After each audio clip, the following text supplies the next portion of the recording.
So as time goes on, this country seems to spiral even further towards the path of despair.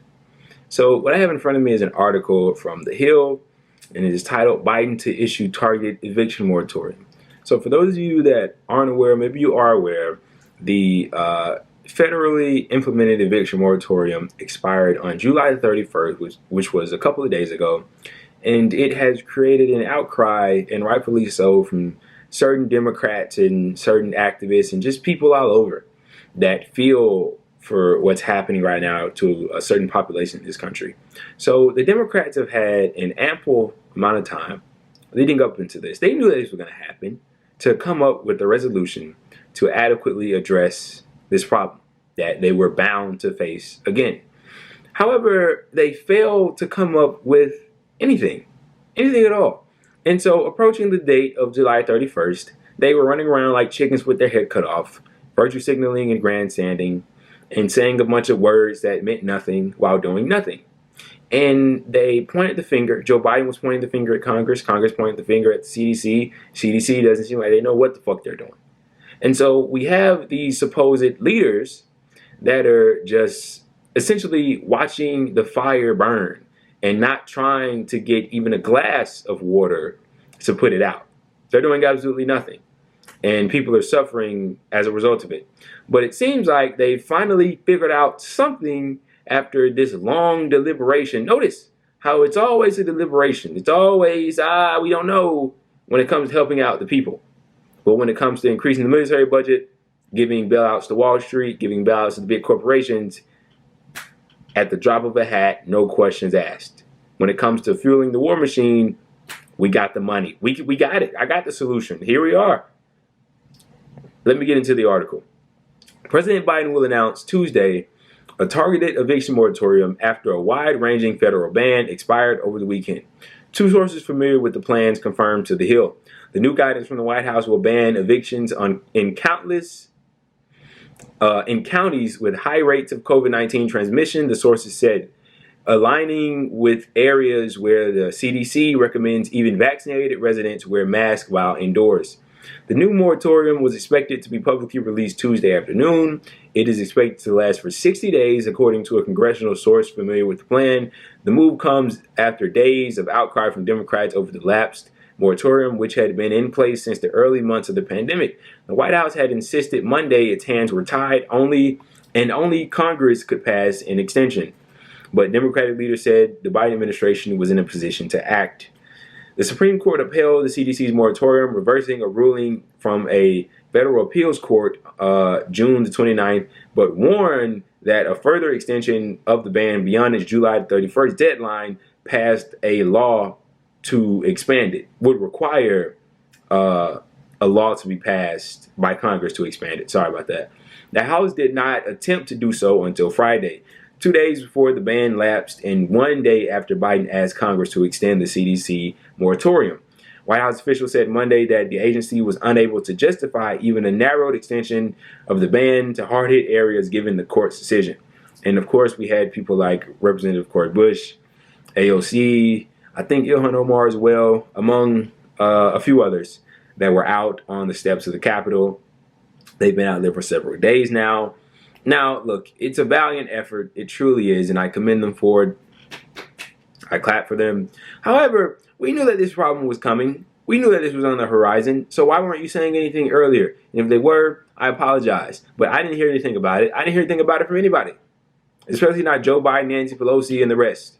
I mean, Kamala was asked about this issue, and God was her answer off. Oh, it's a very important and serious problem. Proposes no solutions. Says nothing that she's willing to do about it. I mean, these people are absolutely grotesque. And so it seems like they're going to extend it 60 days, as I read there. So it should expire at the end of October. I've never been good at math, but that's what it seems. But this is incredibly awful. And everybody's watching, and everybody sees this. And this right here is the reason why the Democrats always lose. This is why they always lose. They were so dumbfounded when Donald Trump won the 2016 election. Completely dumbfounded. Didn't know what was going on. We're like, wow, how'd this happen? This is how it happens, folks. When you control the White House, when you control the Senate, when you control the House of Representatives, and you allow shit like this to happen while you're in control, you can't blame this shit on the Republicans.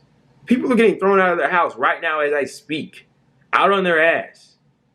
Some of them don't have a job. Some of them have lost their job. In fact, most of them, if not all of them, have lost their job due to COVID. I mean, money isn't coming in the way that it used to. People are struggling really hard right now. 15 million renters owe $20 billion. And the money that was allocated to help these people, to help the landlords and such, none of them have received even hardly a smidget of what they were supposed to receive. It was $46 billion that was allocated to help with this issue. But the money isn't seeing the place where it's supposed to be. But my question is, we always rush to bail out these corporations when the pandemic first happened, when it first began, and the economy went belly up.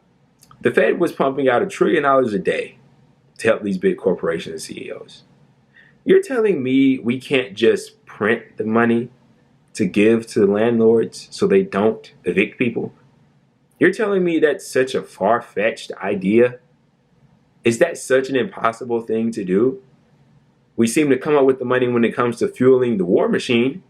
We just increased the military budget by $25 billion. I mean, what the fuck's going on? Why is it that when it comes to helping the people,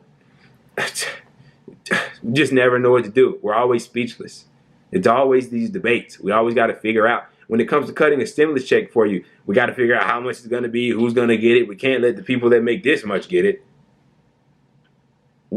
Why is that never asked when it comes to things that the establishment wants, like increased military budgets, lower taxes for the rich? Why are these questions, why are these always these long deliberations when it comes to helping working people of this country? But that's been going on for so long. And as we head into the midterms, as we head into the next presidential election, the future does not look good for the Democratic Party. And it's incredibly sad that their opponents are these hyperbolic, reactionary, austerity providing group of people. I mean, the Republicans have nothing to offer but austerity, lower taxes for the rich, and more war. That's all they have to offer. But for some reason, the Democrats can't seem to defeat these people. You know, if you haven't noticed, there's this pendulum swing to where it goes from party to party every 48 years. It goes from Republican to Democrat, Republican to Democrat.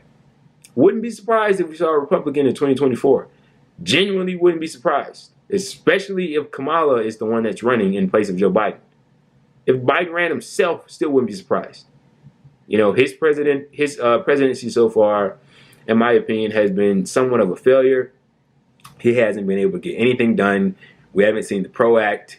We haven't seen the For the People Act. We haven't seen the public option that it ran on. We haven't seen the $15 minimum wage, student loan debt. He's done nothing with it. I mean, it looks like a failed presidency. And their handling of these eviction moratoriums, of the outstanding housing crisis that we have in this country, 500,000 people, at the very least, depending on what metric you look at, but at the very least, we know it's 500,000 people are currently homeless in the country, are currently on the streets, currently have nowhere to go. And we would actually save money providing a home for these people, giving them a house. We would. But they do nothing about it.